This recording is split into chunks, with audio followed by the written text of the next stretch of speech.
My sister sent me videos. I was like, ow.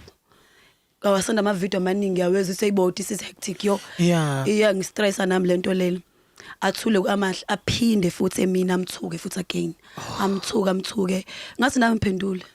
Watshelwe mina. Ngathi nami ngiphendule ngeke phela. Mase amphendula kanayo. Because kubhlungu mfethu like losing a child, people oko wabe ku situation where they look because abanye abantu abazali. So wamthuka ngengane yakhe. Wamthuka umntana wakhe singane yakhe lezo intuthane la ka. Sinte kanjalo. And she cried. My sister, yo.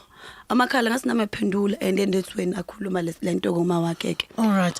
And now like isinjani ubudlelwane beni njengamanje? Is it something that kusazwana completely kuyaclash nake nazama ukuthi nihlale phansi nikhulume ngakho? No, we didn't talk. Ayikho into esikhuluma. Kodwa niyafisa ukuthi kwagcina lapho nje kwaba nje la drama yenzakalayo and then valo kanti decide ukuthi listen, let me just keep quiet now since like agcina ngidelile wathi ingqondo ayithathele. That's all I decided ukuthi no, there's something wrong with the child. Sengimdala oh man. Ngeke. Wasovesana wamzini. That's no, athi ngivele ngithule.